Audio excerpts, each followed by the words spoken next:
A national senator has accused TikTok of intimidating and bullying his office ahead of the under-16 social media ban. Senior political reporter Trudy McIntosh has the details. Publicly and privately, social media platforms are fighting Australia's looming social media ban. Now it's been revealed the extent to which some platforms have been willing to go. National Senator Ross Cadell confronted TikTok at a parliamentary inquiry. He alleges during the last hearing, a TikTok employee called his office to take issue with his line of questioning on the social media ban. And by intimidation of, oh, we get on very well with the leader's office, we get on very well with the shadow minister's office, you shouldn't be asking these questions, you shouldn't be saying this. If a staff member of yours in the government representation area is willing to phone through the switch to a senator's office while in the hearing and intimidate and bully, how can I believe your company doesn't have a culture that tolerates that? I'm not aware of the details that you're talking about, and what I can say is that the team needs to operate professionally and appropriately at all times, and I have confidence that that's what we do. Senator Cadell told the committee his staff only received an apology in the days before TikTok's appearance this time around. Is TikTok not just a bullying behemoth that wants to get its own way at any cost?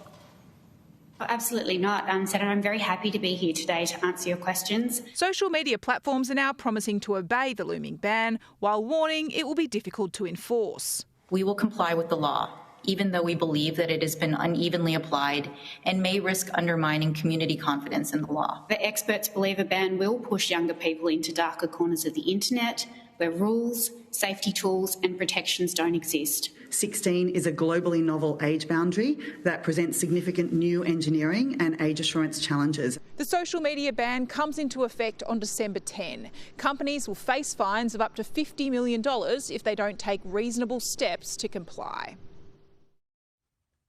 And Ross Cadell joins me now. What happened? Who got bullied? Give us the drum. Let's leave the names out. But it was the weirdest thing. I'm in the hearing, I get a text on my phone and it says I've been phoned by this person in the office. They don't want me to mention the name of people. I shouldn't be saying this and they're elsewhere. I'd never mentioned the name. This was a thing not on socials before, not in the hearing. So being accused of doing something else, and it's a senior staffer. And it was just amazing. If it was a younger staffer or something like that, it would have been a different reaction. I text back and And what'd they say? They said that we have great relationships with the leader's office. We have great relationships with the shadow minister's office. You know, you don't want to be saying these things, that we have great relationships with government. It was implied by a staffer I trust very much that it was a threat. Or let's go a warning. Did they contact leaders' offices to complain about you? No, they have not. But I've heard today, of all the things after I've said what I've done, that they have phoned at least a shadow minister's office and said that's not what I said, defending them. They haven't contacted our office again, but I hear they are phoning around saying that's not how it happened, that's not how it happened. Would you like an apology personally? No, not. You know, Kelly has got a... Oh, there you go. Given a text. Yeah, I've stuffed that up. It's been given an apology by text. It's dead after I want this. They just can't go around, though, and act as if they are untouchable. Do you think TikTok should have different owners like they're made to do in the US? I think that's a bigger question. I think there's a real question around data. We're not allowed to have TikTok on our phones, so if the Australian government... Yeah, yet it's legal for ordinary citizens. Correct. So if I can't have it on my phone, if we can't have it on a device here with government, something's probably a bit iffy. What's your reaction to the Tomago closure? You live around that area? Yeah. So 3 months ago, I put an opinion piece in the Newcastle Herald. I said, this is the canary in the coal mine. If Labor's energy policy is the cheapest policy, if they put $2 billion in a green energy compensation fund, all of this, and it's not enough to keep it, something's going wrong. Business capital goes where money is, and if that place is shutting, that's just a bad sign.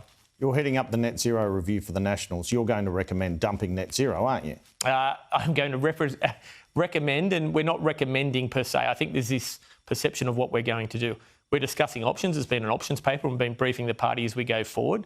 There is a vote of options we can do if we jettison net zero. Absolutely, that's in there. I'm not going to pretend that's not in there. Okay. But there is also keep it, but there are options. There is a keep it option? Yeah, absolutely. By 2050 or 2060 or 2070? It's up for the room. All that is there a net zero by 2050 option? No. OK. So you're dropping... We're not putting that there because it's easy for the room to say we want to keep what we've got if that's what they want. All right. Yeah. I thought I had the scoop. Yeah. OK, if the Liberals don't agree, the coalition will split again, won't they? That's up to them. So you're the tail wagging the dog again? I wouldn't go that far. It's been a really important thing. I think our party room was really keen to make a decision earlier but we put this process in place and it's still going forward. We give updates in the party room, and what happens is they go away, try this, think of this, work away, and Matt and I go away and do it. But you want a target of some description. That's what you're telling me. There's no way you'll have a position of no climate target, is there? There is. This is the party room. We just put options out there. Is that one of the options? The options is there is no option we have that we are putting forward that doesn't see emissions reduction. Okay, so you're going to have a climate target. Yeah. Will the Liberals come to a position this Friday at this backbench committee meeting? As no far as idea. you understand. I mean, That's the tip I've had. Okay, and they might come to that. The interesting thing is going through processes, you've got shadow cabinets, you've got policy positions, you've got backbenches, you've got party rooms. None of that has happened. I assume the coalition will have a position on climate policy by the end of the year. Is that fair? I think that's a reasonable position. I think it's faster than we originally thought. Do you think Barnaby Joyce will come back to the National Party if you decide to oppose net zero? I don't know that. Barnaby's always been in charge of his own life. I've had a career. You came up when we were doing Barnaby's campaign and I was running in 2016, so you know how linked I am to Barnaby. Barnaby's in his own destiny. This is done as a National Party room. It's not dependent on Barnaby doing something or nothing.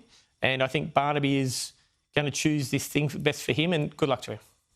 Will he run for One Nation, do you think? Are you concerned he will? Oh, absolutely. Why wouldn't he be concerned? Barnaby's a great retail politician. I would hate to lose him. I think the Nats would hate to lose him and what he does out there. And if he runs for One Nation in the Senate or otherwise, I think he can be a threat. Is the next election, from what you're coming together with, a referendum on energy, a referendum on net zero? Is it shaping that way, do you think? It's too early to say when you really think of that. I think what is happening more and more in the Australians is that the information space is coming from all over. So people are talking about first-hand, second-hand consequences. So if we see the consequences of things like Tomago in the Hunter losing jobs, losing 1,400 jobs, that will come home. It'll start to go to energy. If energy prices keep going up, like the Bowen paper says, those consequences will come through. If people are seeing things first-hand, why would you trust a politician? Trust yourself. You know, this is the thing. So if those consequences come through at the speed we think we are, yes, I think it will be that. Otherwise, I think even last election came down to almost likability in the end because they didn't know where to look. It seems hard that any chance the coalition will keep net zero by 2050 policy, in my view. Is that a fair view as a commentator? I don't think so. Look, you think it's possible? I think it's possible. If we go into our party room and our discussions, as the Liberals do that there, I think everything is on the table. I'm not assuming anything in what we write and how we do that everyone's going to vote, yep, let's walk away, or let's do no emissions in the future. But it's unlikely, isn't it? I think it's the more unlikely option that we keep net zero by 2050, but there are all low probability options on everything. Ross Cadell, thanks so much for your time. Thank you.